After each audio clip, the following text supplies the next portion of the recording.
The Man Whore Podcast is sponsored by HotMovies.com. Try out some ethical paid-for porn for free with none of those hidden fees or secret recurring subscriptions when you sign up at HotMovies.com/bonus and use the promo code MANWHORE. Have you been looking for someone to make you a custom erotic audio? Well, let Sharon lend her voice to your story or fantasy and make you an audio recording you can stroke to over and over. You'll hear her voice later in the commercial, but oh my god, she could read a grocery list and I would want to jerk off to it. For more information, visit eroticaudiorecordings.com. Now let's get to the show. Welcome to the Man Whore Podcast.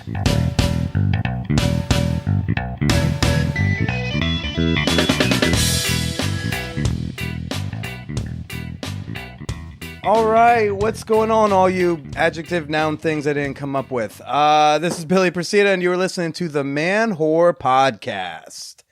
I am joined this week by my guest co-host, Kendall Farrell. I'm never going to get it. Truly, either way is fine, Billy. I think I would get your other last name easier. But we just recorded a great bonus episode talking about, sexy topics like male eating disorders. Yes. Yeah. The sexiest of them all. Yeah, you're all going to get to hear that next week. But for right now, we're going to learn more about Kendall in a little bit. But first, we want to do show dates, people. Show dates. Okay. October 21st, I'm going to be at the Grizzly Pear here in New York City at 8 p.m. And then Los Angeles, November 4th, I'm going to be doing a live Man Whore podcast. I'm going to be on stage with not one, not two, but arguably too many of my exes on stage in front of an audience, because fuck me, right? That sounds like it's going to be fun. Dude, it's so rough. I did one like 2 months ago with 3 exes. Andrea Allen was one of them, so you can... What? You can I get... didn't know Andrea Allen was your ex. Yeah, we dated briefly. That's so funny. Good yeah, for you. Yeah, it was fun. She made me a picnic once. It was very cute. Andrea's idea on her own. Our second date, she said, I want to take you out. I'm going to make us a picnic by the river. And so we went to Williamsburg by the East River. She brought stuff, made us a picnic, and then I failed the Kinsey test. We took turns giving it to each other. She scored whatever she scored. I answered my questions, and it literally said it did, because it's like 0 to 7 or whatever, but then there's another option that's something. There's a 0. There's a something. I didn't realize that you could get a failing grade on this test. Yeah, it literally says either you answered something wrong or you're a very interesting person. Wait, are you okay? I thought you were joking. No, I swear to God. This is so funny, Billy. What? I think it was because you broke the Kinsey test. I broke it. That's so funny. They were like, wait. He's fine with dicks in the room, but also doesn't want to touch the dicks. Well, that's weird. That seems like the test should be able to still that's not exactly a curveball. Yeah. You would think the Kinsey test wouldn't be so narrow-minded. It's group sex, Kinsey. Didn't you do it all the time? So yeah, I'm gonna be on stage with several exes again, but this time in Los Angeles. Any of them comics? 2 of them are comics. One we've heard on the show before. Jessica Lovelace Chandler. You may recognize her from episode in the early hundreds. You can go back and listen to that. And then this woman, Jessica Gable. Oh, cool. Who I have a type. What, Crazy Comics? No, Jessica's. Oh, yeah. Well, or is it Jennifer? I don't fucking know. We hooked up when I was in LA a while. Jennifer Gable. Oh, okay. And I don't think she realizes how not happy with her I still am. So it should be fun. I only unblocked her to ask her to do the show. Wow. Well, this sounds like it's going to be an evening full of action and passion and possibly revenge. Possibly. So November 4th, Los Angeles, Hollywood. I'm also supposed to say this. Free parking. I don't understand why that's such a big deal, but I was told by my producer you have to say there's free parking. People will be into it. People are not going to want to see you confront your ex if they can't park for free. So you can go to manwhorepod.com/tickets to get your ticket today. Go do that now. It will help me not be as stressed. manwhorepod.com/tickets. Let's do that. Kendall, do you got spots you want to plug? This is going to be out cool. the 17th. So. Yeah. Oh, everybody should come to Scamp Comedy at Star Bar on Wednesday, November 7th at 8 p.m. That's going to be a good show. I forget who we have on it, but it's going to be great. Kendall's going to be on it, right? I'm going to be there. You're going to be on it. I'm going to be there. That's going to be a great show already. Yeah, and come to Living for it at the Living Gallery next Monday, October 15th. Well, fantastic. With LA, we're going to be doing a meetup, okay? It's confirmed. I got this email from a woman, Jessica. She writes, hey, Billy, having listened to your most recent episode at the gym yesterday. Oh, jealous. She went to the gym. Quit bragging. She said, you have no idea how great a distraction the podcast is from the tedium of long runs. I'm writing to let you know I'm interested in participating in a potential fan whore meetup when you're in LA in November. I don't know if she really likes you or just maybe hates the gym.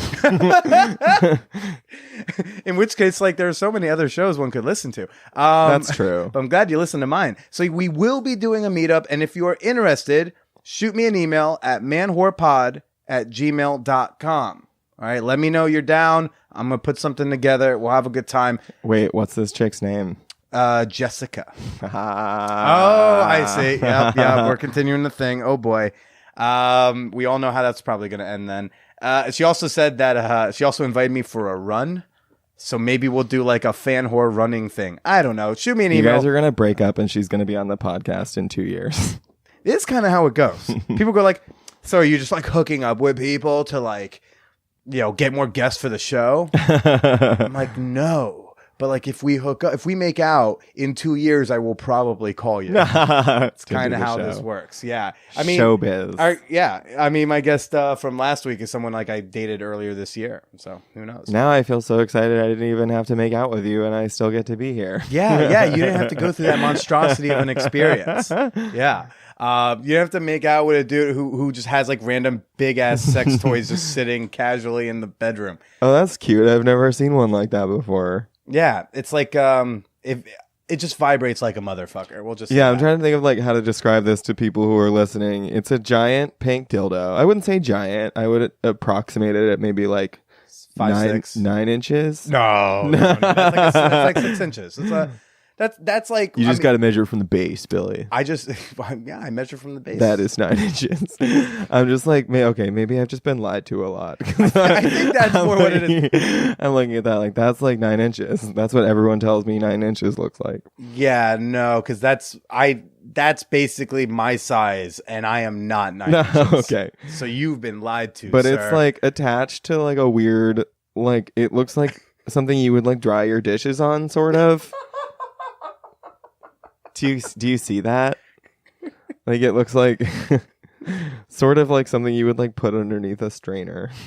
Well, Kendall is describing the Motor Bunny, the sponsor of the LA live show. You all know how I feel about the Motor Bunny. Go to motorbunny.com, use promo code MAN, or you get $50 off of this dish rack with a dildo on it. It looks cool. And it seems I can vouch for it seems unused. Honestly, like I don't know. I feel like I watch so much porn. The threshold for what would turn me on. I mean, I don't think that would do it. Oh well, then we're gonna have to. That's a great segue for later when we talk about hotmovies.com. Oh, hotmovies.com. Yeah. But before I get to that, I do want to read another email I got. It's titled, "Why can't you be more like Billy?" in quotations. Would you care to read this one, Kendall? Yes. Hi, heya. My name is Paige. I'm a 25-year-old, mostly straight lady out in Northern California. I'm currently on episode 210. I've been binging the show for about God damn it, Kendall. No. 2 months, I think. She's playing this like very coy for some reason, but I like her. I was waiting to write until I caught up on all the episodes, but I became a Patreon member today, so I figured I'd sent the email today too. I genuinely love your show. I don't always agree with you, but I don't hold it against you. She makes it sound like you're like running for office or something. I started listening. She's like, I don't always agree with you, but I would still vote for you to be like mayor of my pussy. I mean, I am like, a straight white man with wrong opinions here and there. Yeah. So. Okay, I started listening because the title caught me and your sexy voice made me stay. Ooh, okay, I read this right. This is becoming flirty. I've thought about what to say in this email for a while, what episodes to bring up, what things to mention for what I'd roll my eyes at you for, but now that I'm here writing this, it honestly seems like way too much. Okay, that was sort of a mangled. What?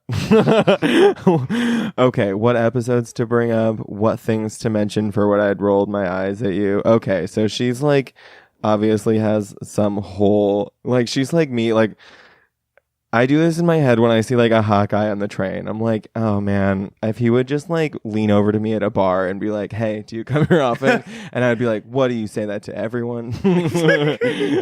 I'm here brooding. Okay, though I should mention that the oral sex auditions episode had me squirming at my desk, wondering if I should go into the bathroom at work to masturbate just to relieve the tension. I've done that before. Instead, I went home and made my boyfriend fuck me 4 times. Nice. I do have a story for you, though. Wait, that's not the story? Kendo's like, coming 4 times. And she's like, that's sort of a throwaway. Now I have a story. My boyfriend and I are Craigslist story success. Wow, that is a sketch that writes itself. I would love to see an eHarmony parody of like Craigslist couples. A Craigslist success story? Yeah, into it. That would be so fun. Okay, I posted an ad on Casual Encounters without really knowing what it was and said I wanted somebody to hang out with and bitch about my roommate too. I was flooded with dick pics. Okay, sorry. What? That's Craigslist Casual Encounters flooded with dick pics? Funny Gosh. and predictable. I'm sorry. She put like 17 O's in there. Flooded. That's how many dick pics she got. With dick pics. My boyfriend, however, sent me a picture of a penguin with his penis out. JK, it doesn't say that. It's just a regular penguin. I invented the penis part because I was getting bored. We've been through a lot of shit, sometimes literal. Ew. Okay, his dick slipped into my ass while drunk, and I had a very runny reaction. Girl. Okay, I'm sorry. It's been 4.5 years, and I can't imagine my life without him. I do have one complaint, and this is where the subject line ties in. He won't make out with me. Oh, no. Okay, sorry. I just had to... I'm just processing that. What? That's like the strangest... Okay. Some people don't like it. He told me once that he'd go down on me for hours, but making out wasn't his thing. Is he like... Is he like trying to Pretty Woman her? What is this? We were in bed and getting frisky, and I'm desperately trying to make out with him. He wasn't interested, and I yelled, throwing my hands up, why can't you be more like Billy? Have a great day. I'll be listening to your voice on my way home. Oh, attached is a picture I took when my boyfriend decided to go out with his friends instead of stay home and fuck me. The theory was if I didn't get to see his dick, he didn't get to see my tits. Oh. She does. She's very beautiful. I like how you just glossed over the line where it's like, why can't you be more like Billy? Yeah. Well, Paige, first of all, I just want to say I've shit on dicks before too, so you're in good company. It happens to the best of us. I went to a top 20 college. I dropped out, but I went there. And if that can happen to me, then it can happen to anyone. So I'm sorry, Paige. Well, Paige, I'm sorry your boyfriend won't make out with you. That's very bizarre. I don't know. Have you ever had people who just like didn't want to make out with you? No, everyone wants to make out with me all the time. Obvi. I only get that with like some people who think it's too intimate, and if we're just fucking, like I have a fuck buddy who doesn't like kissing me too much, just because she's like, it's a little intimate. So, but like with someone I'm dating, like if I had a girlfriend and she wouldn't make out with me, she would not be my girlfriend. Yeah. You know, like that's just an odd. Yeah, I mean, Paige, I think I'm just like weirded out by this because I'm trying to keep an open mind about this guy, and I don't know him, but he seems like he doesn't care a whole lot about what you want, and it seems like you really want that, and it seems like sort of a small thing for him to just be able to give you, especially since you're letting him fuck you like all the time. You're letting him. Remember, ladies, when he fucks you, you let him fuck you. Exactly. Yeah. Sorry. I still don't really know how to talk about straight sex. I don't know. I don't have all Imagine this the- was two fellas and one guy would make out with his boyfriend. Yeah. I mean, I would be like, that's weird. And if you want to make out with somebody, then like ditch this douchebag. Make out with someone more like Billy. I don't know. Make out. Yeah. Move on. Find Billy. Hit Billy up. Yeah. I don't know. It just seems like you're like, I don't know, Paige. As long as you're happy, that's all I'm worried about. Yeah, but like as nice as I mean, I know boobies may not be your thing, but like, does this look like Hey. someone who's happy? I don't think everybody loves a good pair of boobies, and she has great boobies. She looks like she's got great tits, but she looks so like not happy. I think she looks happy. I think she looks annoyed that he's out with his friends. I can see that. I can see that. Well, Kendall, we just did a bonus episode for my Patreon members. That's true. Yeah, what we talk about? We talked about like eating disorders, like the male eating disorder, because we both had one. Yeah. You maybe almost being too much of an advocate for. Yeah. Okay. Well, I was just trying to say, like sometimes people are like, wow, that must have been a really hard time in your life. And it was, like I was starving myself all the time, but also like being like 19 and like hot with like a hard body, like had a lot of its own advantages. And that's all I'm saying. Okay. Well, I thought I think it's a topic we don't discuss often. Yeah. Men and bodies, because there's no body positive Dove commercial for men. We just have Seth Rogen. You know what I mean? It's like, if you're not hot, be funny or rich, but that's all you got going on. Yeah.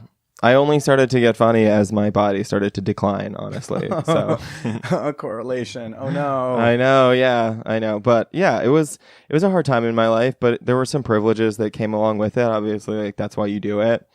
But obviously, I mean, as I mentioned on the episode, I was shitting myself constantly. I looked amazing, but I was like basically incontinent. So it has its ups and downs. Buyer beware. Well, if Buyer you want to beware. If you want to Yeah. get access to that bonus episode, it is available for all my $5 and up fan whores over at patreon.com/manwhorepodcast. Before we get to my guest this week, Serena Danyari, want to talk a little bit about hotmovies.com, a little bit of the porns. Ah, yes.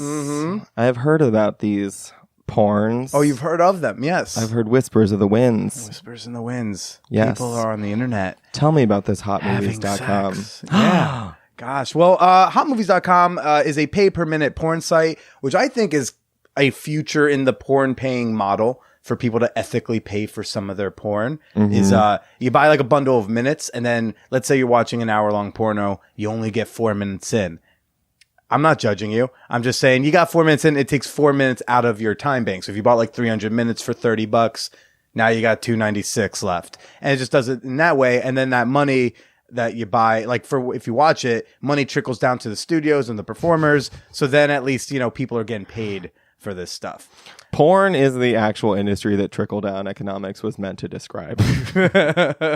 Well, right now, Hot Movies has got a new film out from Evil Angel Studios called I Am Angela, starring the bodacious Angela White.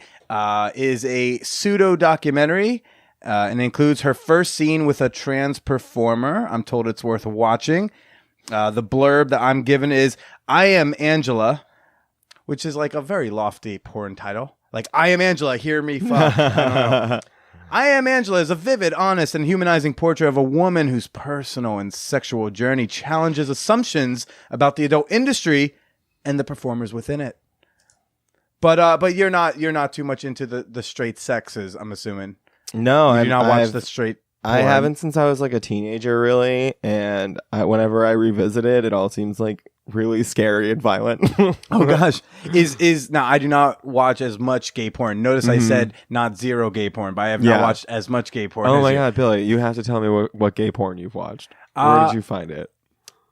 But not, I mean, at the time, not hotmovies.com. No, it was even back in the LimeWire days, because you're my age, right? Vaguely, right? I'm Mid-20s. 25. Right, so you had LimeWire, Napster. I remember LimeWire, yeah. It's been so long, I used almost to- forgot the name of Napster. Oh my God. That's how long it's been. I used to use LimeWire to illegally download Weird Al songs. Clearly very different uses. So I would. Can you believe I was also getting bullied a lot at the time? Well, I would just like search a porn term and then I would just like click through a bunch of things. Whatever things was not broke, whatever files weren't broken, that was my porn catalog. You were an opportunistic porn hunter. And sometimes the porn would end up being like a gay porn that I did not intend to download. Yeah. But you sometimes watch a little bit to be like, well, like, is a chick gonna show up? Like, is this threesome porn? But like, she's showing up, fashionably. You're like how late. sharks wouldn't usually like eat a whale, but if they come across like a dead whale carcass, they'll like have some. Yeah, something like that. And then plus every once in a while, like the self check in of like, do I like dick? And then nah, that's a lot of body hair that I'm just not into. Well, there's certainly a lot of gay porn where there's no body hair. Sure, I would imagine. A whole lot of it. Do you have a favorite porn star? I don't know. I think Sean Cody's. That's such a good site. That's not a porn model. That's just like a porn. That's like a porn site, and it's just like all these hot athletic dudes. Do you have a particular performer you enjoy? Yeah. I don't know. I'd probably choose Jess. Jess is sort of a classic. Who's Jess? If you just search for Jess Sean Cody, I'm sure. I don't know if it'll come up. This would be terrible product placement if it doesn't. I just searched. Oh yeah, Jess, he does. Sean Cody. He comes right up. Comes right up on hotmovies.com. We got Jess. We got the sequel, Jess 2. Jess 2. Are these just the names of the guys? Because it's all like just... he looks exactly the same. This looks like different people. Jess and Jess 2. Really? No, I think maybe? they look. It's the same person. Okay, but that just goes to show that like Hot Movies. And I guess this is like HotMovies.com obviously has it all. Sean Cody's the studio. I take yes. it. Yeah. So they have like all that stuff. You can find different studios, directors, performers. The categories is what I think is fun about Hot Movies. Do they have like fraternity porn here? Probably. That's another one of my favorites. I'm also making sure. I like the kind of porn where it's like two guys who are like, bro, it's not gay if we're both just really horny. Have you heard of the book Not Gay? No. Yeah, I think I have. Yeah, Not Gay. Yeah, sex it's between like straight sex white between men. straight men. Yeah. It's I'm fascinating. a sucker for like sex between like two like dumb straight dudes. Well, let's see if like frat is in here. Yeah, so they have college. I guess that's the college teeny bopper version in gay porn is like college boy frat stuff. Probably. Yeah, so 1,003 videos that are all just about. I mean, this one's detention. Detention. Yeah. See, there's like it's like they're playful. Like, bro, it's not gay if we're both just in detention and can't leave. Yeah, it's like what else could we do? Homework? That's so gay. Yeah, that's gay. You know? So it would be gayer for us not to fuck. Exactly, man. We gotta do it to get all these chicks. When you think about it, yeah, that's exactly my kind of porn. Yeah. So whether wait, what other links have you clicked on? Feminist porn awards. Billy, what a progressive choice. I like the feminist porn. Family porn. What kind of family porn are you watching, Billy? Did I click that? Yeah. Oh. Well, now we've learned all sorts of things. Oh, Billy. Billy's been smoking weed recently not the first time, but like I purchased weed for the first time ever, like a couple weeks ago. Wow. Ever. That surprises me. All the weed I've smoked free or like I found it. Wow. I suppose like people must like gift it to you and stuff. Or just like someone smokes me up or yeah. I literally whenever I do shows, like if I'm doing like outside, like, if I have a chance to do like a longer set outside the city, I'm always do my weed bits because people always give me weed. Oh, I gotta write some weed bits to get the free weed. Yeah. So it was my first time buying weed, and the delivery girl who came over, it was her first day on the job selling weed. Yeah. So we were just like both really nervous. Like, how do we do this? That's so funny. Yeah. So I guess who knows what I've been watching when I'm stoned. But this just goes to show that there's like, look at all these categories, like how niche the categories get. And this is just on the gay porn site. Oh, this is all just the gay section? Yeah, because they have like, so if I go up here, see, like they have straight fetish and gay is like how they put them. So if I click straight, you'd get like different categories. I see. So wait, gay is like underneath the umbrella of straight here. Was it? It No. seems like it. Well, no. Like, so But- on the site, they have like the straight Oh, fetish gay. okay, I see. And then each tab has its own plethora I see of how it categories. works. Yeah. Right. So if you want I like get it. specifically gay Japan mosaic porn, there's 148 videos on a Wow, topic they I have don't like know. like it's. I wonder if there are people who are like, I can only come to Polish porn. And which yeah, international Poland, that's an option here. So there really is, like, if you're into a thing, Hot Movies has got it, and you can get a 40-minute free trial. No tricks. You put in your credit card information, but there's no tricks. They're not going to charge you secretly. There's no secret subscriptions, no hidden fees. You go to hotmovies.com/bonus. Use promo code MANWHORE. We're going to give you 20 extra minutes on any package you choose from. So if you choose the free trial, you got 40 minutes. What a deal! And you get to feel good about it because it's ethically paid for porn. You're That's not so stealing great. it. You don't have to feel like, oh, I'm going to Pornhub. Someone's not getting paid for this. No, people getting paid. So, hotmovies.com, people. Go do the thing. And now for our guest this week, Serena Danyari. Serena is a writer, activist, speaker, who does a column at Mike.com called Transplaining. We did a lot of talking about gender and trans issues and safety and consent, all that fun stuff. It's gonna be a good one. You ever hook up with anyone who's trans? I haven't Yeah. yet. There's been, but open to it. Of course, Trans men or trans women? trans men. Trans men. So Uh-huh. could be like, I can mess around with this vagina situation so long as there's a mask looking presentation. Yeah, like I'm attracted to like masculinity. Same. Like, I consider myself a real gynophile, but at the same time, I was sitting across from Serena, be like, God damn it, I feel things now. Shit. Yeah. Now I gotta go reevaluate life. But yeah, we had a really fantastic conversation. I think she's great. I think you're all gonna love her. Before we get to Serena, Kendall, where can people find you? People can find me on Instagram at Kendall Farrell. I can find me on Facebook /Kendall Farrell Comedy. And you can find me every third Monday at the Living Gallery and every first Wednesday at Star Bar in Bushwick. Fantastic. Well, Kendall, thanks so much for co-hosting this intro with me, providing some color commentary. And for now, let's go ahead and chat with Serena Danyari. Man, I'm hoping I say her last name right. I mean, I think the medical aspect is interesting. I know a lot of trans girls don't like to talk about it. Yeah. But yeah, Okay. anything pretty much. You're saying anything, but like also, I don't know, but do you ever just feel like, like they're asking me the same 10 like questions that I get asked every time? Well, this is what I found. I found that once you become like a trans person of some sort of public recognition, the trans community like looks to you to be like the spokesperson of the entire community. And they're like, don't fuck Yeah, up. exactly. So it puts like a lot of pressure on you because I'm Serena and I am trans, but I am not the spokesperson of the entire trans community. My experience is my own. So oftentimes I find myself saying things or doing things that people in the trans community like come back and like roast me really hard on Twitter or Facebook and like, you're terrible. I can't believe you said that. You let us down. And I'm like, I'm sorry I made you feel that way, but like, I did not mean to let anyone down. I'm just speaking through the lens of like my own personal experiences. Yeah, it's like my opinion doesn't have to toe the party line 100% of the way. Yeah. I'm allowed to have my own I'm allowed to deviate a little. Which is why I've stopped being on the Caitlyn Jenner bashing train, because while she is problematic in some ways, like we also need to have representations of trans people that deviate from the norm. So if she's a conservative and she's, that's her thing, like that's her, that's Caitlyn Jenner. We just like need to let people be whoever they want to be. She killed a guy. You know what? That's just being Kate.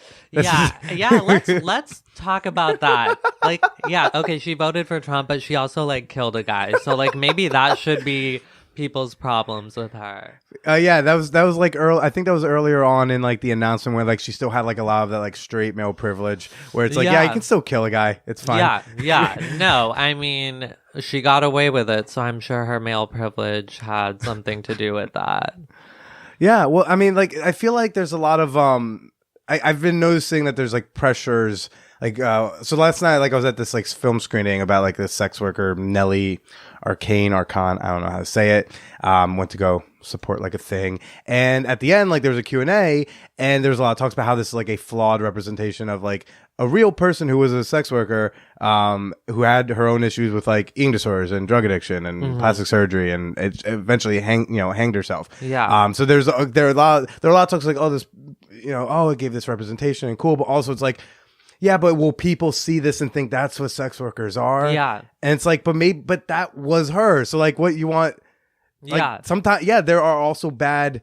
There are sex workers who are flawed, and sex workers who are great. Just like there are deli guys who are great, and many who are flawed, right? Like just like Yeah. anything else. No, I think everyone likes things to be very clearly demarcated, very palatable narratives that they can, easily understand, but things are messy. People are different. Wait. People?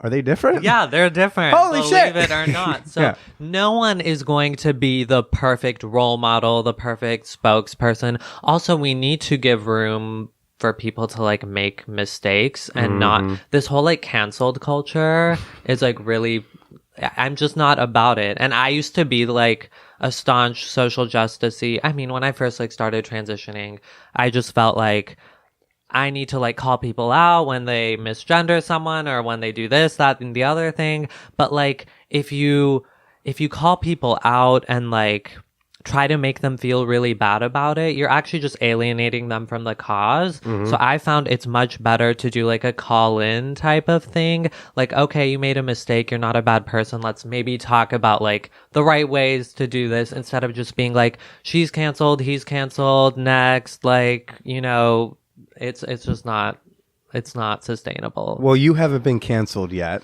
I haven't been canceled, but after my recent video, I may be canceled. Well, that's a good time to say. I'm sitting here right now with Serena. Is it Danyari? Danyari, yes. Danyari. What background is that? I'm Iranian. Iranian. Yes. Danyari. Okay. Serena Danyari, the writer behind Transplaining. Yes. And wait, tell me about what's the video that you got flack for this time? So Mike, the company I work for, a media company, we launched a show called Mike Dispatch, and it basically sends correspondents across the country to cover different stories pertaining to different like beats like Black Lives Matter, LGBTQ, drag culture, things like that. So I'm the correspondent focusing on trans issues. So for this past video that aired this last week, I did a video about detransitioning, so people who end up reversing their gender transitions. And I spoke to Walt Heyer, who he's, I believe he's in his 70s, and he, back in a couple decades ago, he transitioned from male to female, had sex reassignment surgery, lived as a woman for 8 years, realized he regretted it, and went back to living as Walt. And now he has become a very outspoken person against the trans community. He's called transitioning the greatest medical fraud of all time. He says trans people are suffering from like schizophrenia and all these things. And so once the video launched, people in the trans community were super pissed at me because I gave him a platform. But I feel like they didn't watch the video all the way through because I directly challenged Walt to his face. I brought in experts to debunk his bad science. And I feel like people just didn't give it a chance because people are only interested in absorbing narratives that are palatable to them. But it's good to be challenged. It's good to be uncomfortable. It's good to have conversations with people who you don't necessarily agree with. Don't say that to a college student in this country. No, exactly. Oh my God. Yeah, no. But I did it, and I'm reaping the consequences now a little bit. Of his, freaked out mentality. Because imagine, I gotta imagine that's all just pure defense mechanism for his brain to even like be okay with whatever the fuck happened. Yeah. Because he's like, then they're all bad. That's how I come to terms with this. Yeah, no. And Dude's got issues, it sounds like. he is reeling from trauma of the surgery. But the thing is, he's now very much on the bandwagon of like, I've been redeemed and restored. He's married to a woman now. They're leading a very wholesome Christian life. And like, he's very much like, I'm not trans. I don't want anything to do with the LGBT movement. But like, he has a pussy. Like, Okay. he had sex reassignment surgery. he's, presumably having sex with his wife who's a woman. To me, that's like queer sex. They're That's still pretty having queer. queer sex. And he has a vagina, but is a man in every other way. So he's still kind of trans. So I'm just like, what are you doing? Yeah, like, come on. You're Quit playing here. Exactly. Just like own it. Own it. And yeah. That's why I didn't even know you could reverse. Detransition. So I do want to say, so I don't get roasted by the trans community even further. Detransitioning is very much the exception and not the norm. Right. So I think conservatives like to perpetuate this, focus on this really minuscule group of people who detransitioned and point to them like, look, they regret it. That means trans people shouldn't do it and we should gatekeep the medical process. But in reality, the majority of people who detransition do not detransition because they are not trans. They detransition because it's really fucking hard to be trans. It's hard to move through the world as a trans person. So it is not being trans in and of itself that is difficult. It is the social obstacles that trans people have to face. Joblessness, access to healthcare, discrimination, violence, all that jazz, Yeah, I hear it's not easy. Yeah. Yeah. Big shock. I don't know. I just walked through the world. I'm like, oh, this is pretty good. Yeah. It's pretty good. Yeah. But apparently other people don't get to do that. It's strange. It's strange to me. But yeah, no, it's not always a walk in the park. But yeah, for some people that means, it's not that they're not trans, but they just need to take a break from the transness for a minute, recover. Or do you need, or maybe in someone's case like yourself, sometimes do you feel like you need to take a break from just being the person to go to?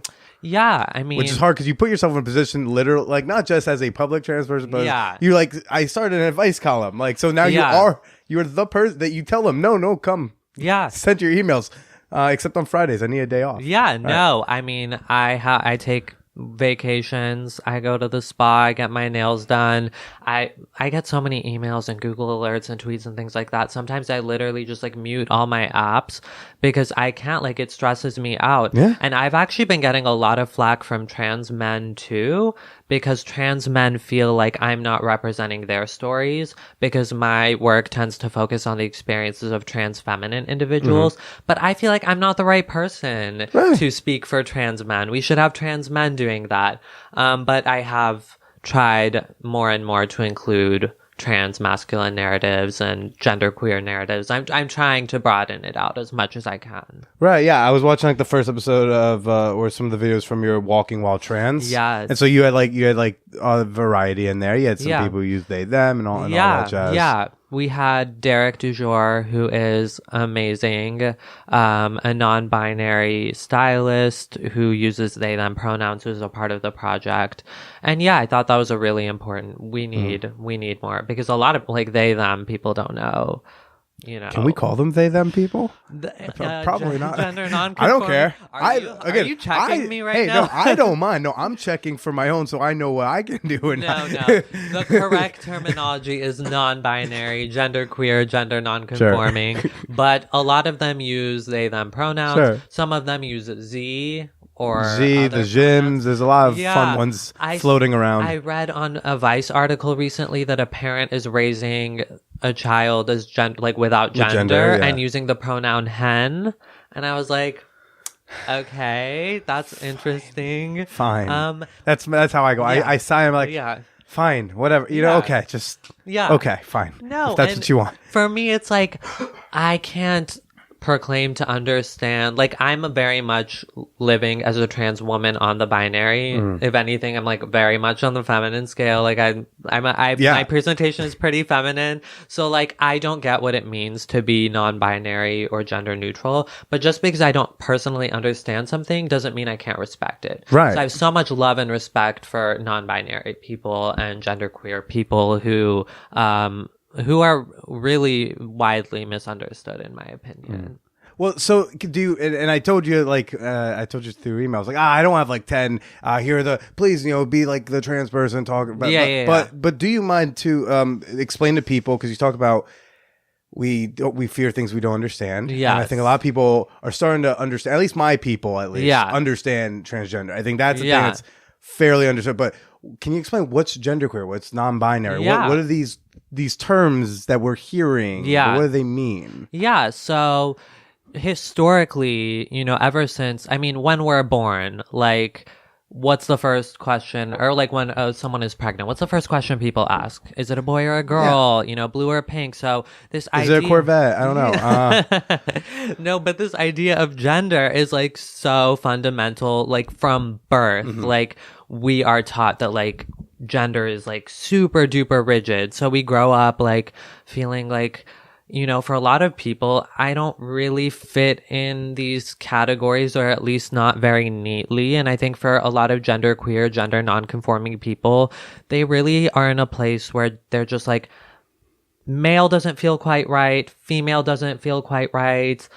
I'm somewhere in the middle, or, I'm somewhere on the outside. I don't identify on a binary at all. And so that's really, I think what it means is like genderqueer people and non-binary people are in a unique position to sort of play with gender and, push the boundaries and figure out what's right for them. Even if it means that they have to deal with a lot more questions and, people laugh at it and, they're like, oh, they and them and Z, these pronouns are ridiculous. But in reality, it's not. These are pronouns that make people feel validated and affirmed. And I think it's important to do that. For sure. I used to be on the they them is a silly pronoun choice, because like at that point, like we're choosing which word to use. Not being genderqueer is a choice. It's the word we're going to use. I was like, this, that, and the other. But then my ex came out to me when we were dating as genderqueer, and said we could stop using condoms. And then I was like, I could say it. I could say the thing. Well, yeah, I probably get them right. I think the first way that got me to think of it differently was I had this person on, Milka Halili, who's like a former porn performer, writer, and they were like I forget which Southeast Asian country they're from, but in like their parents' native language, there is no he, she, everybody's they. I'm like, okay, you got me. Sold. I can buy into this way. Yeah, exactly. In a lot of different countries, just gender neutral language is adopted when addressing people. So I think it's like weird that we have such an aversion to it in America. But I think like America is just like obsessed with gender. Right. Like what car do you drive designates whether you're masculine or feminine and all these things. Can I ask you how you identify? Because you told me your partner came out as genderqueer, and I'm just curious. Sure. Well, my ex, who like I met and I thought they were a lesbian. Okay. Then they hit on me. It was like, no, I'm bi. I'm like, oh, awesome. And then like a couple months in was like, this is more what I'm feeling. And I was like, all right. I identify as straight. Every time it's just more like every time I can like Ryan Reynolds is a beautiful man. It's just every time I imagine the dick, that's when I start getting turned off, or whiskers. Like. Yeah, I'm not. Is a good choice. I feel like. Right, like if there was the guy, I feel like that would be the guy. Yeah, but he has to be talking like he's in Deadpool. That's the only.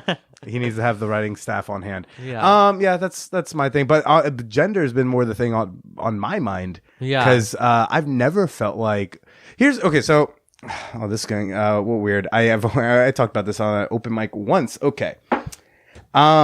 I've always felt like the genderqueer non-binary thing didn't make sense to me in the way that trans makes sense to me.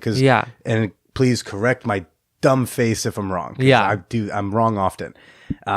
Being trans, like you feel like in the wrong body, right? Like well, I'll let you finish, but to me, it seemed like it was I feel I'm in the wrong body. Yeah. This whole situation doesn't feel right. Yeah. That is I'm like looking for affirmation. That is partially correct. Okay. So there is this one narrative, and I know I keep using narrative over and over again, but there's this one narrative of transness that it's like born in the wrong body.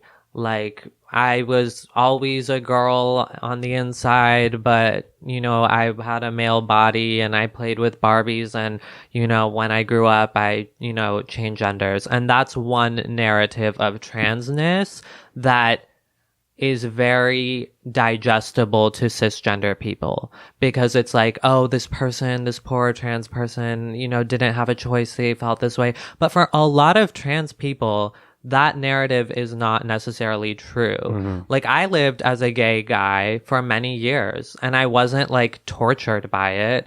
I didn't figure out I was trans for a long time. The narrative we hear about trans people is like, I knew when I was like 2 or 3, like that I was trans. But no, I lived as a gay guy for like a very long time, a little skinny twink in the party scene and the circuit scene.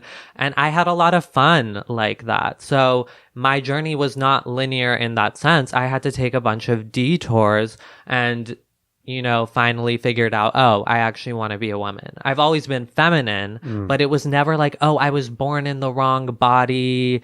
I was so disgusted with my male body. At a certain point, I was like, oh, this seems like the natural next step for me. And also we need to recognize that transitioning is not a monolithic experience. Every transition looks different. So some trans people do hormones and surgery like I have. Some trans people don't. And that's okay. There's no right or wrong way to transition. So I think we really need to fundamentally reconsider what transition can be or should be, or born in the wrong body is like a nice little catchphrase, but I don't think it's accurate for everyone. Okay. I do agree that it's digestible for like, middle of America, not exposed. Like if we just need to get some people on board. Yeah. Born in the wrong good, body easy is a thing. good, yeah. Be like, I don't understand it, but like, I'll say the thing. Fine. Yeah. Right.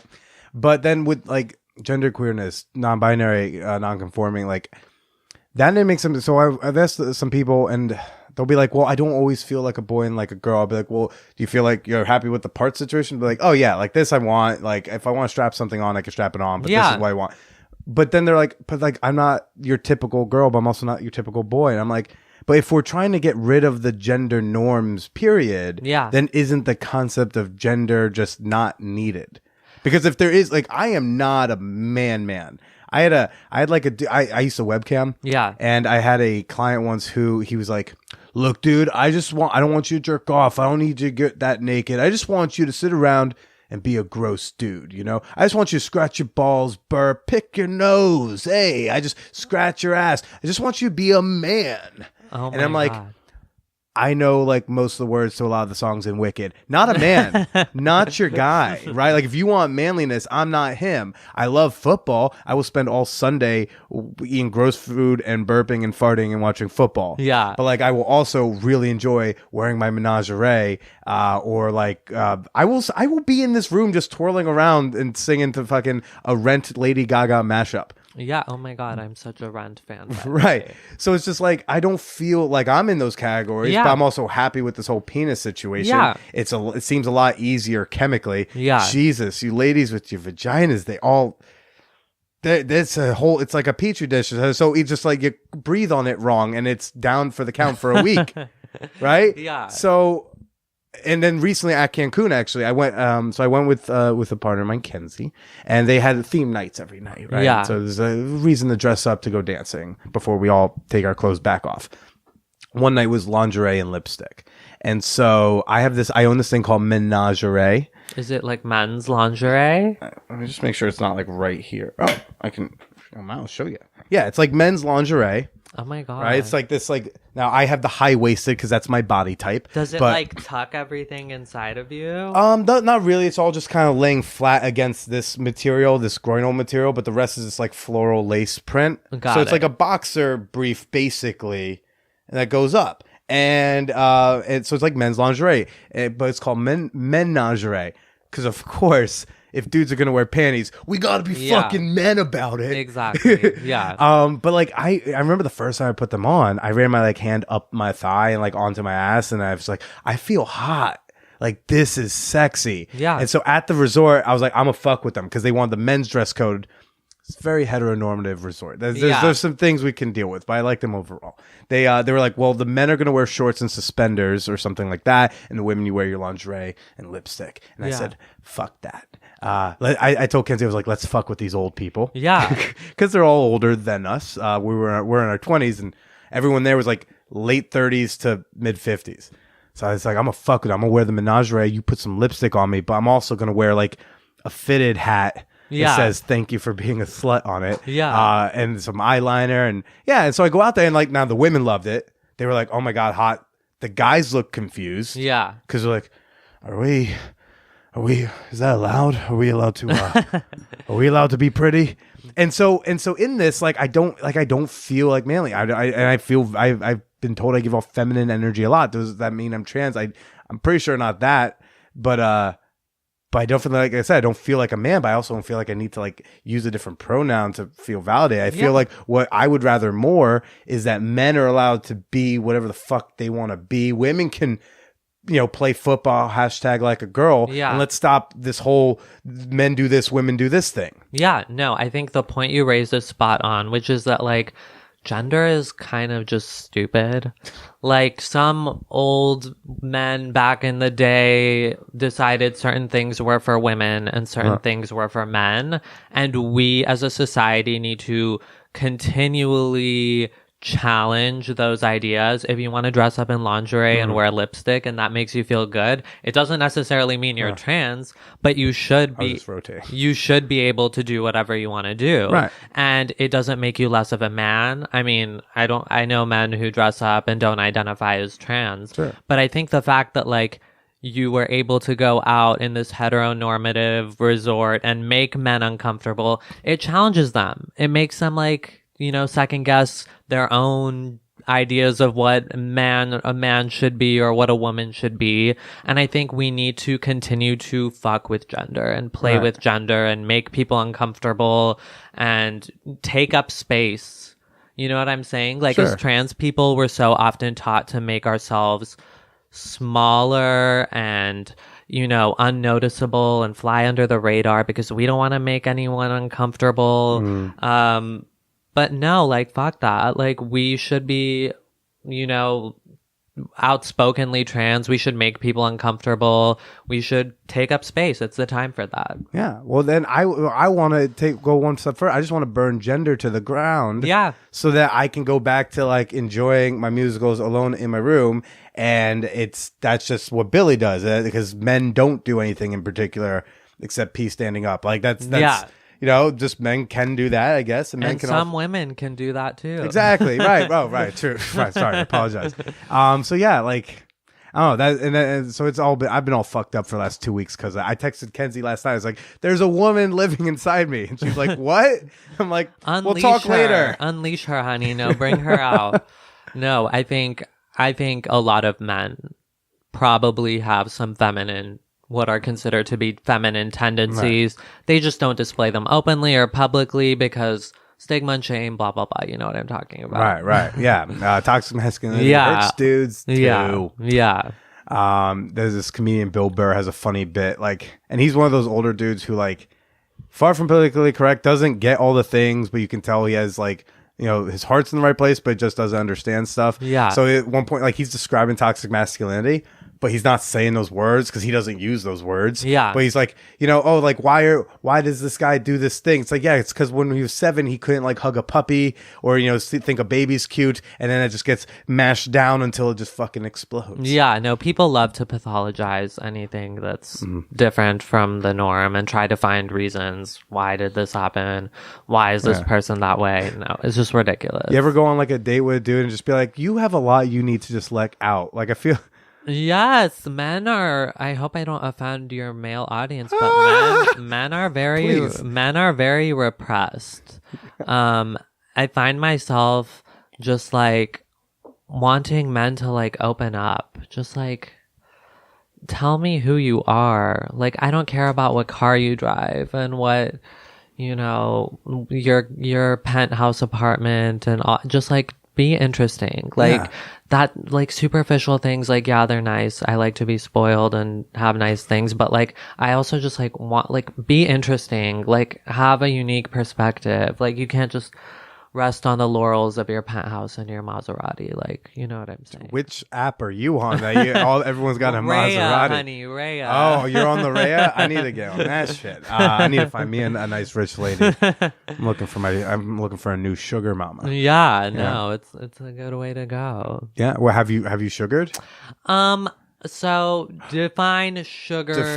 Okay. I have been. There's wiggle room in this answer. Well, I have been on dates with wealthy men who shower me with gifts and things like that. Most recently, a very high profile person who I will not say his name because I will say it to you offline. Yeah. And maybe he's not that high. He's high profile. I'll judge how high profile this dude is. He's high profile in the comedy world, stand-up Ooh, comedy world. okay. So that's what I will say. And so I don't know if that, because I was never expected to sleep with them. Mhm. It was very much like giving them a girlfriend experience, like going to dinner with them. And like it was never like, I'm going to bust it wide. And like at the end of the night. So if I ever did have sex with one of them, it was because I wanted to, not Sure. because I felt that there's like a transaction going on. Was there a spoken or some sort of written like expectation, not of the sexual element of the I am going to take you out and shower you with things, and we're going to do that like in a more than one-off basis. Yeah, so Then that sounds like sugaring. it was not a written contractual thing, but it was very much like us before agreeing to everything, setting boundaries, setting expectations for what we wanted from one another. And yeah, I mean, if you What want, kind of boundary? What kind of expectations did you set? well, I was Paying? paying. Paying? Was that one of the expectations set? So it was never like, give me $500 in cash or an allowance or anything like that. It's more like I'm in a relationship with a wealthy man who likes to buy me nice things. In return, I give him the companionship. If I want to do more, I can. If I don't, and a lot of trans women have to do this to get to certain places in their transition that they want to do. Some are, even more involved in sex work. I don't identify as a sex worker. Sure. I've never done that. Not that there's anything wrong with it. More power to sex workers. It's just not part of my story. Yeah. Okay, interesting. Then maybe not quite. And these are guys just from Raya, No, I mean, there's been. or were you on Seek? Because if you're on Seek and I Arrangement, have that- been on Seek and then that's Seek and sugaring. Okay, Yeah, so it called that me a definitely- sugar baby if Yeah, you want there we to. go. Okay, so I guess, no, you just read me. So yeah, no. That's true. all right. I feel like we've all taken a look. I've been on there. Yeah. know? I just want to make sure that sometimes I feel like with sugaring or whatever, people think that like there was some issue of like non-consent going on. But for me, everything I've ever done in terms of that has been consensual. I've also, had non-consensual experiences, but it was never related to that. Yeah, but I think a lot of people just think. I think that's just more people's like stigma about sex work in general. Like they were like, oh, they couldn't possibly want to, and so they just assume that if it's paid for in some capacity, then it's not consensual. And those are just people who have their own hang-ups on that. Yeah, but every date, there's a transaction going on. Yeah. If you take out a girl to dinner and you buy her dinner, Oh, you think I can pay for dinner? That's hilarious. okay. If you No, I'm kidding. if you take her out for a coffee, I don't know. I think I can swing a coffee. Okay. And that's a think, everybody. If- Pledge on Patreon. Maybe like an iced tea or something. I'm sure there's like this transactional aspect to it where like maybe not you. I'm speaking about men generally, not all men, but they're expecting something. A second date, sex, a kiss at the end of the date. There is some transactional element that has just been embedded into dating culture. It doesn't matter if you're gay, straight, trans, whatever. It is a part of what it is. So like, yeah, like maybe I can just reap the rewards. Maybe I can amp it up a little bit. Maybe I can get a Chanel purse out of it. Like, and at least, I have something to show for it. Sure. Yeah. So are you dating almost like, are you just on Raya, or like where you date here in New York City? Raya, I use, it's a bit pretentious. Tinder is okay. Okay. I've also been on Grindr here and there. There's a trans section on Grindr. It depends on what I'm in the mood for, really. The experiences you have on the different apps are very, very different. Well, Raya, it seems like we got a taste of what that is, and it tastes delicious. But Yes. what are the what is a I'm in a Tinder guy kind of mood, and what's a I'm in a Grindr guy mood? I would say, okay, so the men on Grindr, I feel like they've had a lot of experience with trans women because they continue, they are on Grindr because they've had a lot of experience with trans women, sex with trans women, dating trans women. So to me, there's like a less of an educational aspect. But like on Tinder, it's always like I swipe right with a guy. They're like, oh my God, you're so gorgeous. And then I, drop the bomb and like, I'm trans. Before we meet, I should tell you that I'm trans because sometimes they don't know by looking at my pictures or whatever. And then they're, some of them will be like, oh, fuck you, you tricked me, blah, blah, blah. And then there will be some who are like, oh, that's interesting. I'm curious, et cetera, et cetera. So to me, then there's like this whole educational aspect because I know once I meet them, I'm going to have to answer a bunch of questions that might be uncomfortable, or just like I'm in the role of like a teacher. And sometimes it gets tiring and exhausting because I don't want to teach someone. And when we have sex, I don't want to like, have to show him how to do things. Sometimes I just want like a guy who's been there, done that, knows what to do. What kind of things do they need to know? Well, I am a pre-op transsexual woman, so a lot of men don't know what to do with that. Maybe they're curious about it. Maybe they're interested in it. Dudes have never played with penises before. Or maybe listen, all men have jerked off. Sure. Men with other penises before. Yeah, sure. But there's a big difference between a guy with a dick and a girl with a dick. So I'm on hormones. I'm on estrogen. It changes things. It really does. Things become different down there when you're on estrogen and all, the shit they pump into you when you transition. Things become more sensitive. They, it reacts differently. There's differences in ejaculation. It really just is. It's different. Okay. So a lot of guys just want to jerk it off like they would their own dicks, and it's like, calm down. Yeah. It's hurting me. You need to stop. Treat it like a feminine penis. That's how I like to. And there's just like, there's a learning curve. A learning curve. I guess that's a learning curve for calculus, learning curve in sex, for sure. For sex with trans women. Okay. No, I think there's a learning curve. I think there's a learning curve for like all dudes. I think there's they all have there's a learning curve, regardless who they're playing with. Yeah, no, exactly.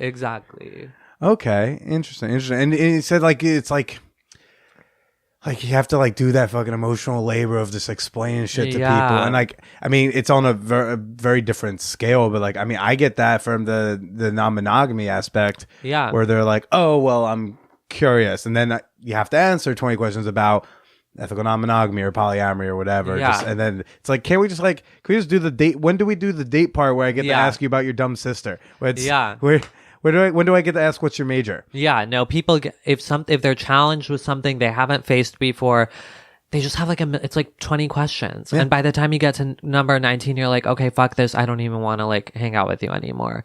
Because they're like looking at you in a petri dish and like analyzing you in all your differences. And I am trans and I am proud, but I also want to be wooed and treated like a girl sometimes. and this could be probably for like not to conflate like being trans with all the things that are interesting you learn about but like there's like anytime you go on a date with somebody, or if you are the person who has like whether it's like a super different career, like a very there's always this 20 questions on the first date about this, and it's like, maybe you could sprinkle those out over the dates. Yeah. It's like, oh, they're an astronaut.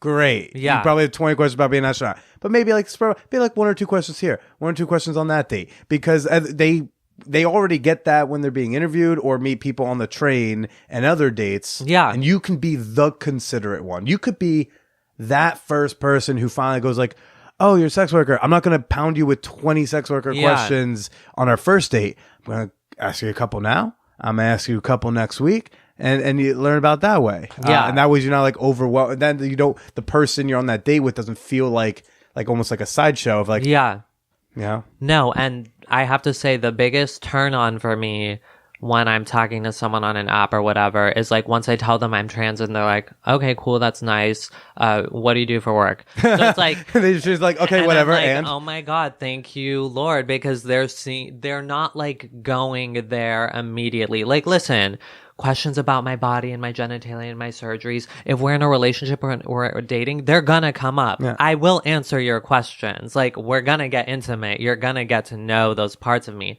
But also, like, ask me about my hobbies, my aspirations, my dreams. You know what I'm saying? So for me, the hottest thing a guy can do is just like kind of acknowledge that I'm trans, but not make that the focal point of every interaction we have. Sure. Yeah. And I think I have an idea of the answer, but Yeah. what about the guy who's listening right now going, well, like, I think she's really hot, but this is a new piece of information for me. I don't know if I'm still interested, but I'm interested enough. I still want to talk to you. Yeah.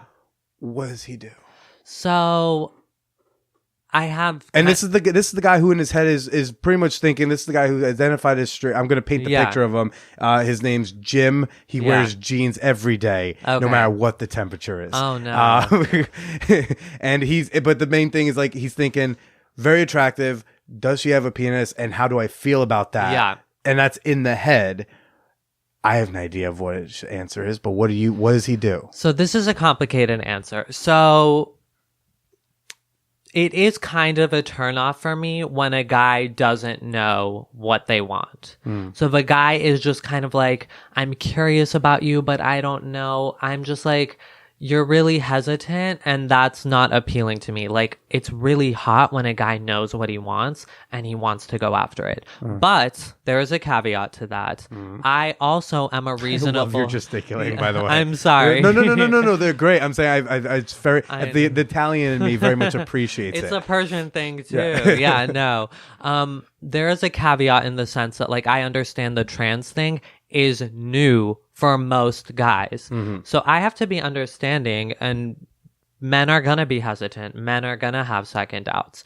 So to that guy, I would say like instead of going the 20 questions route, let's meet, get to know me, and then after that, if you're not down for it, if it makes you uncomfortable, no pressure. Like, I'm fine. How many dates have I gone on where it's like, you're a cool person, but I just think it's not for me. But like, we can be friends and it was nice to meet you. I'm not expecting every guy to be into trans girls. That's stupid. We like what we like. And some guys don't like girls with it. And there are some people who are, I think, on the more radical end of the spectrum who go like, no, you have to find all women to be attractive no matter what Yeah. bodies or sizes or whatever. Yeah. And it's like, whoa, like, can't we still have our preferences? Yeah, and to me, that is nonsense, in my personal opinion. I do want to add, however, that there are like systemic, historical things that have, in a way, conditioned men to have an adverse reaction to trans women. So there are factors that have like infiltrated these men's minds. But that doesn't mean like that is the way it is. So we can't change it like that. You know, one day maybe we'll live in a society where like no one gives a fuck. But like, Or where it's such like a or where like the having a penis thing can be like it can be a deal breaker, but in the same way that like if you're a Patriots fan, Yeah. that would be a deal breaker for me. Yeah. You know, like it can be so blasé. Yeah. Like, oh, you were great except that thing. You know, Yeah. whereas like which is fine. It'd be yeah, like like anything else. I like the rest of you. I'm really into your mind, your soul, your body, whatever. Yeah. But there's this one thing that maybe I don't like love about you, but like I like you enough to like we can work it out. I don't know. Or try it out. Or like, Yeah. I think there's a lot of guys who go, you know, I think there's people who it can be like, the fear is like getting to the bedroom and then liking something that you've never identified with before. Yeah. I think that's the big concern. Yeah. There's such this fragile sense of straightness where Yeah. it's like, if I even am within inches of another dick that's not mine, then I'm gay. And Yeah. then I have to go shopping. Yeah. No, I mean, transphobia is really an extension of homophobia. It's like this fear of like being perceived as gay or, you know, being perceived as less of a man if you're like walking arm in arm with a trans woman down the street. So, I mean, I get it because, you know, no one wants to be otherized and persecuted. So I understand that men are scared to like be openly with a trans woman. But think about what the trans girls have to go through. It's a lot worse. But what I will say is that like a lot more men than you might think are into trans women. And I'm talking about pre-op trans women. You would be shocked at the amount of messages I get from married men who are, you know, sports, athletic type Sure. of men, just, businessmen, finance men, some high profile men who you would never think would deviate from the norm. It happens. Sure. Have you been looking for a custom audio? The voice that will make you melt. The voice that will make you come. That special voice that you will not be able to get out of your head.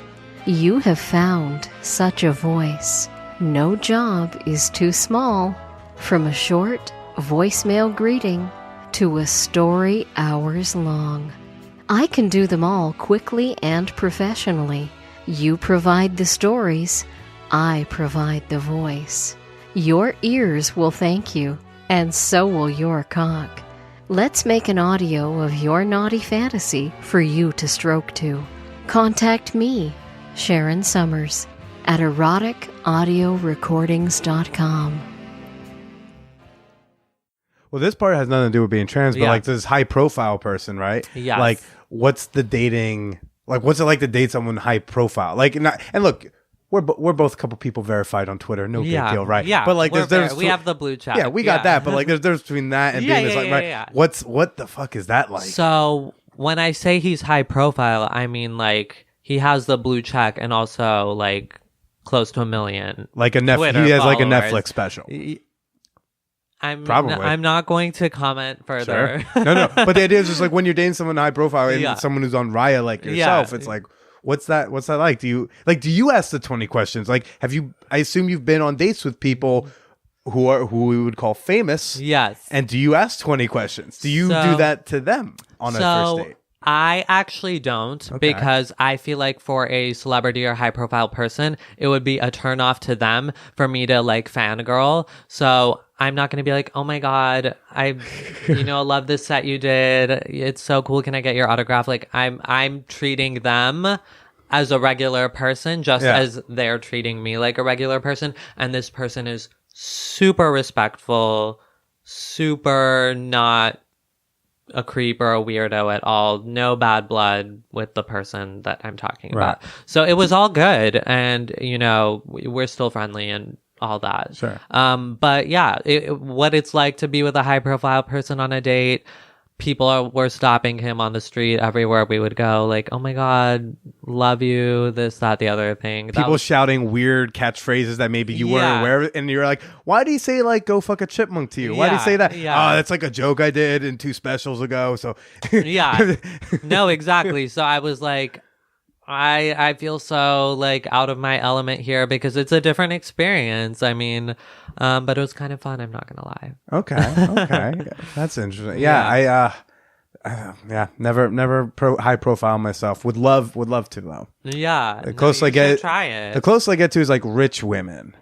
Yeah, Those are the best. rich women are nice. Oh yeah, and here's how poor I am. Rich to me means like you make like $80,000 a year. That is And a I'm just pretty like, good salary, actually, in New York City. In New York City, yeah, I'm like, oh my gosh, she could pay for like a whiskey for me. Yeah, like Bullet. You can yes. split the check once in a while. Yeah. Oh, no. God, yeah. so now, what are you looking for in dating now? I'm having a lot of fun. Okay. I got, Which means a lot of sex. That's why I feel like in New York City when people go, like, I'm just having fun. I'm just having a fun time being single, Beth. And then Beth's like, you're just fucking a lot. Be like, it doesn't matter. It's 2018. I don't know if that's necessarily true. What I will say is in the past couple of years, I have been very relationship oriented. I've had 2 really serious relationships that both did not end well. And relationships are so much work, like so much energy, taking care of like someone's, like just giving a shit about a person, and like their mood affects your mood, and you have to worry about their problems. And I'm kind of a selfish person, and so after being in like I was with you on that. You said it's so much work giving a shit about someone else. I'm like, oh yeah, sister, I feel you on Well, that. sometimes it's just like exhausting, and I don't feel like doing it because I was in 2 back-to-back relationships.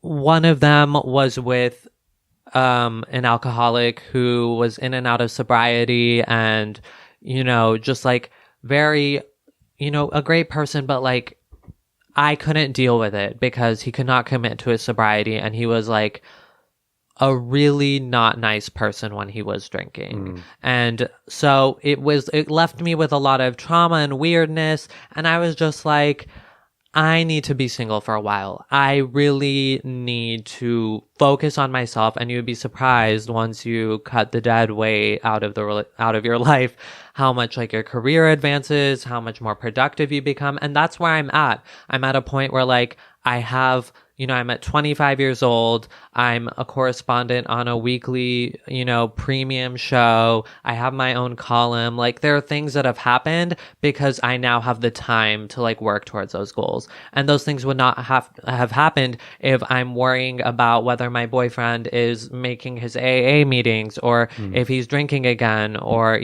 so for me, it's just been like taking time for myself. But I will say I've been in that fun single period for a while. So I am a hopeless romantic. So I do want to start seriously dating again.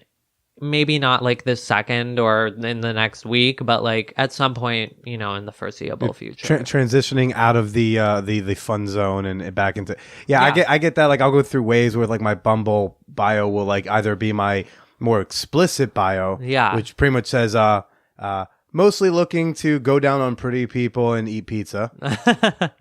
That's my like, hey, I'm in a more like sexual zone. I feel like that's a very grabby little headline for your Bumble account. It works. But then also, but the times where I'm feeling like, oh no, I really want to be dating and I want to, I miss love and I want someone to cuddle with. Then I feel like I change my bio to like represent like that instead. Yeah, no, exactly. I completely agree with you. It ebbs and flows. Sometimes you just want to kick someone out of bed the next morning, and sometimes you want someone who you can like spend the day with and breakfast in bed and all the fancy stuff. Stop! I'm melting. I'm melting. It's weird. 'Cause sometimes I've recently been coming home.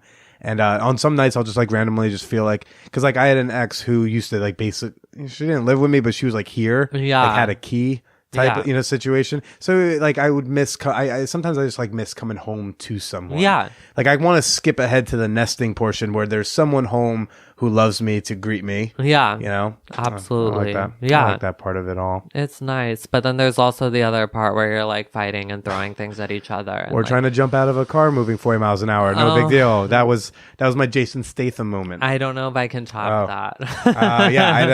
The day of our breakup, we were driving back. We had to drive back we were in her college town and we had to drive back to her home. And we like, basically we were fighting at the hotel and then we're driving back and we're not happy. And then she breaks. She's like, it's over. But then like we're going 40 miles an hour. I'm driving. She unbuckles, opens the fucking door, tries to get out. I had to reach over, pull her in. The door is open. And my other hand's on the wheel. I'm like, this is like a cool action movie, though.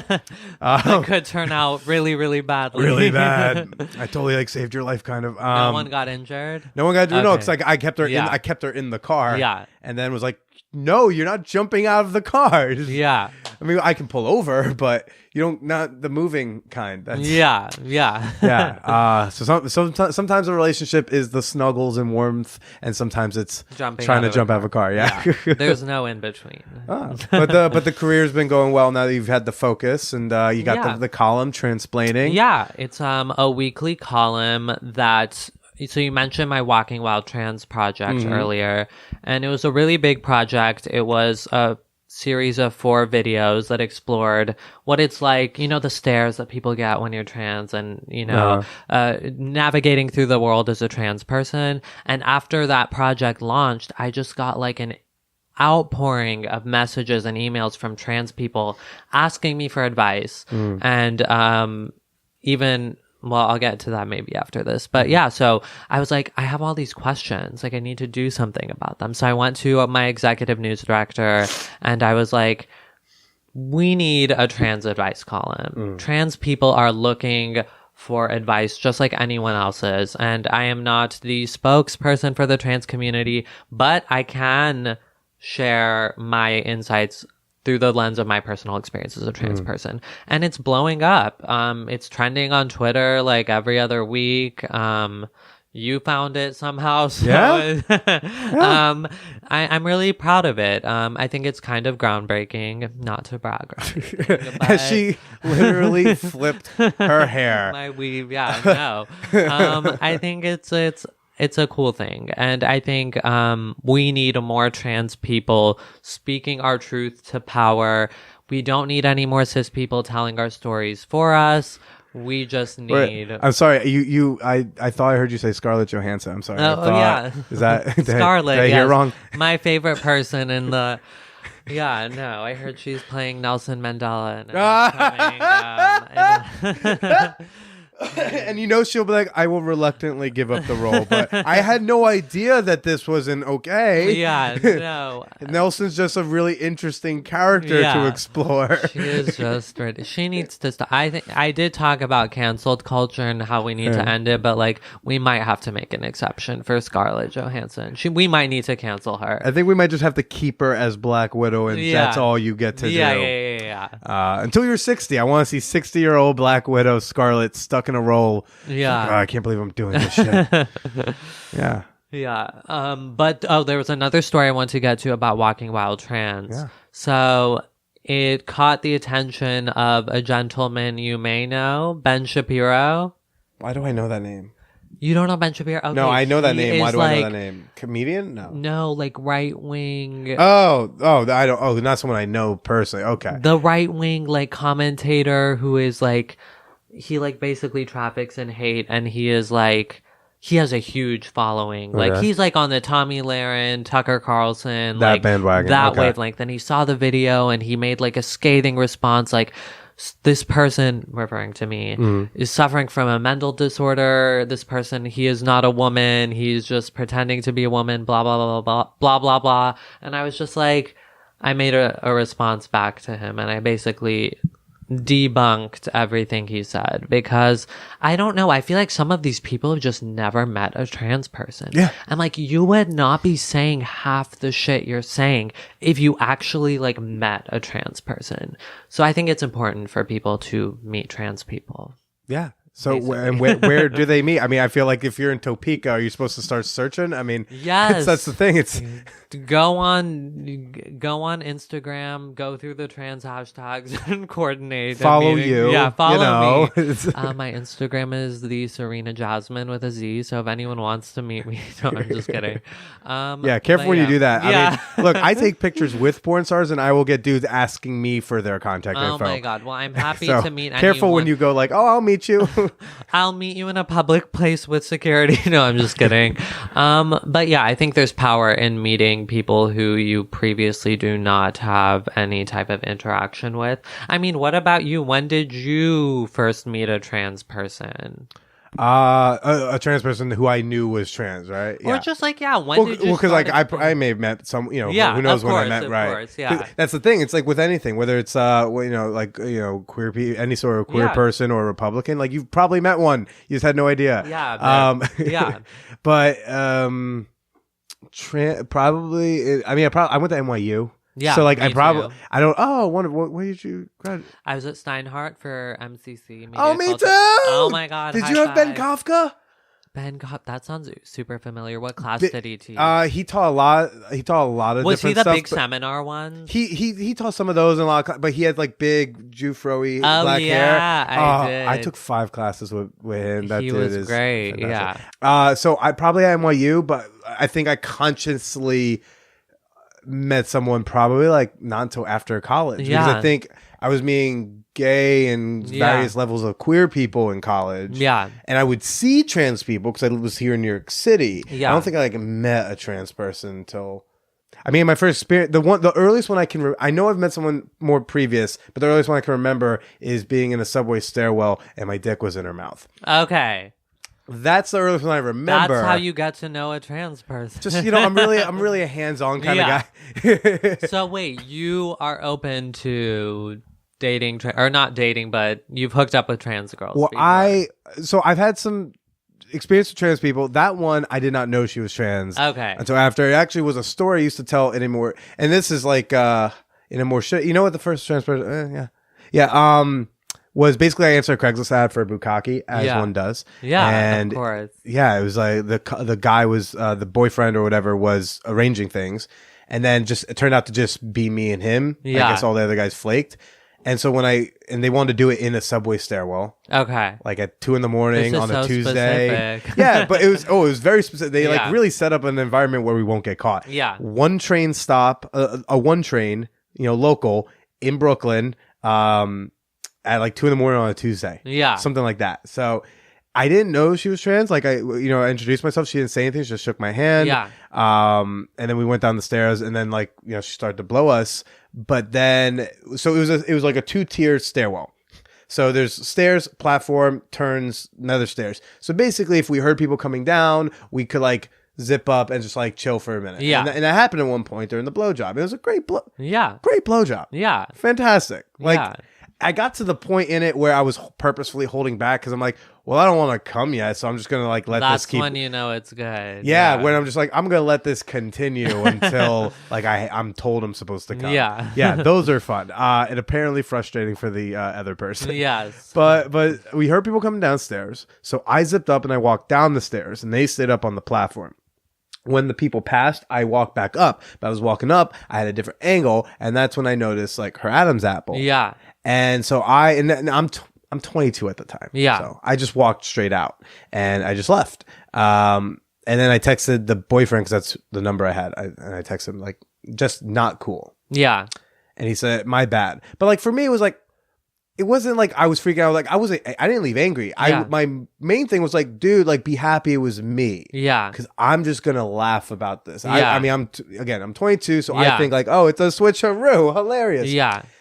I've since gained better context. Yeah. right? but I tell him like be happy it was me because like if it was the wrong guy, Yeah. that could have gotten ugly real quick. If Yeah. he has a knife, a fragile sense of self, both of y'all, the boyfriend's black, like y'all both could have ended up dead in the subway stairwell. Yeah.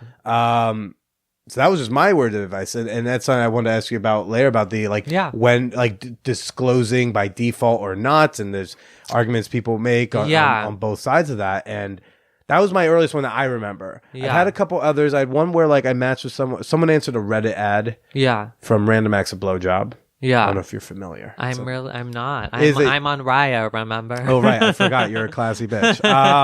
It's just a subreddit where people like, it's a subreddit where like there are dicks and people who want to suck the dicks, Yeah. and they match them up. Okay. And so this woman like responded, and I had an inkling she might be trans. We met up.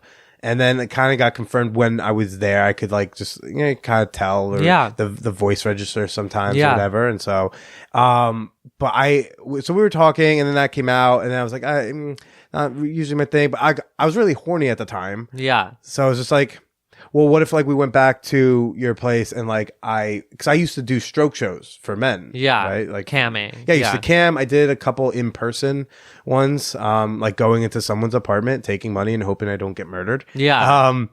And so I was like, let's go back to your place. I'll put on like a show for you. So, it built like, so she was like touching like thighs and areas, but then worked her way up to eventually it just ended up being a hand job. And that was like, I felt fine about, I didn't like, again, like I left, I'd be like, yeah, like a woman who still has a penis, like jerk me off. Yeah. I'm not gay. Yeah. And if I was, it wouldn't be the end of the world, but also like nothing changed about what I'm into. Yeah. The other ones would be my genderqueer ex, which didn't really play much into it other than I called her daddy a little bit more often than I would. That's interesting. Yeah, that was the gender play in that was fine and comfortable for me because like I saw where she like her boyness and her girlness and all that stuff. Then there's a trans dude who was basically starting the transition. So just like he looked just like an awkward Asian nerdy chick. Because she was like a month in type of thing. Got right? it. So we arranged a scene where like he would like use my motor bunny, which is a like think of like a boat engine with a dildo on it. Oh my gosh. It's very very This powerful. metaphor. Yeah, it's very powerful sex toy, and promo code manwhore everybody. And he got on it, and the idea was like he was going to be on it and blow me, but like I wasn't into it, not because he was trans, just because like he was being fucking weird about it. Yeah. So those are my like limited experiences. But I'm like, you're an open-minded person, generally speaking. I mean, I'm definitely more open-minded than the average Yeah. comic at an open mic. Yeah. I don't know if I don't know. True. Well, I don't know. I don't know like how into it I've been, Yeah. but like it's a thing where it's like sometimes it comes up, and a lot of times I go like, Bailey J makes me feel things. Yeah. But yeah, I don't know. So open, I guess. Yeah. But not something I pursue, and not something I'm like particularly into, but something that hasn't. I don't know. Like it's not usually an instant unmatch Yeah. type of thing. Yeah. So Got it. that's where I'm at. I don't know if that answered your question. Yeah, no, I'm it not used to totally getting. did. I love when I get questions, but I rarely get questions. No, So- I was just Yeah. wondering. Yeah. Oh, yeah, so some stuff has happened. We'll Yeah. see. There was a glory hole. I don't know who that, that was You a, have had some crazy yeah, bukkake, glory holes, sex Reddit. parties. Billy's done some stuff. Yeah. Yeah, and I mean, you are the Man Horror podcast. So I am that man whore guy. All I want is someone to love me back, but Yeah. whatever. Fine. one day. One day I hope so. Yeah. But Serena, thank you so much for chatting with Of me. course. Do you have a little, like maybe an extra 10, 15 minutes to do a little bonus episode? Yeah, of course. Let's do that. You're fun to talk to. Sure. Where can people find you and your column Transplaining? It's a great title. Transplaining, thank you. It's on Mike.com. It's a weekly column every Tuesday, sometimes Wednesdays. Okay. If I'm delayed. If you're delayed If I / miss hungover. if I miss my deadline.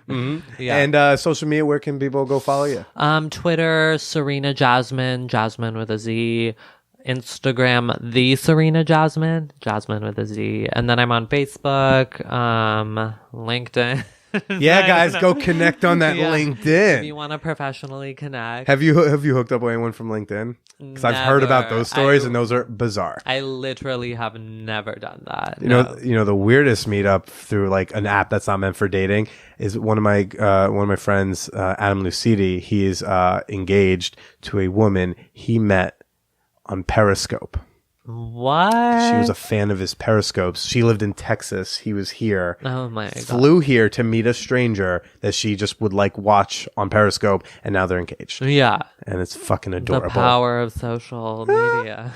Well, everybody, that's Serena for now. All my Patreon people, my $5 and up fan whores, you will hear a bonus episode with her tomorrow. But for now, why don't you say goodbye to all these people? Bye, Man Horror audiences. It was a pleasure. Thank you for having me.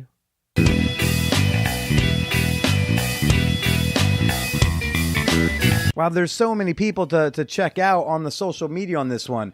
Go follow Kendall Farrell. Go follow Serena. Go follow me. We're all on the Twitters, the Instagrams, the places. I would love to know what you thought about this week's episode. Shoot me an email with your comments, your questions, maybe some booby pictures. You can send that on over to manwhorepod@gmail.com. Billy, can I send you my dick? Only if you take a Sharpie and you write my name on it. If you're in the greater Los Angeles area, look, I really, really want to pack out this show, so I know that there is demand for me to take the Man Whore Podcast on the road. Get your tickets for the Man Whore Podcast live in LA show. There's a ticket link in the show notes. I really want to see y'all there. I really want to hang out with some cool fan whores at the meetup. Make that happen. And last but certainly not least, become a member of the fan whore community on Patreon is an excellent way to both support the podcast and connect with your fellow sex-positive fan whores. You can join for as little as $1 per month. Head on over to patreon.com/manwhorepodcast to become a member today. Again, that's Patreon, patreon.com/manwhorepodcast. Next week, we have a returning guest to the show. Oh, yeah. You remember those naked episodes? I bet you do. Well, if you remember Hillary from last year's Naked Show, she's coming on back with a very heartfelt, real, and raw story. And I'm excited to share it with y'all next week. But until then, stay slutty.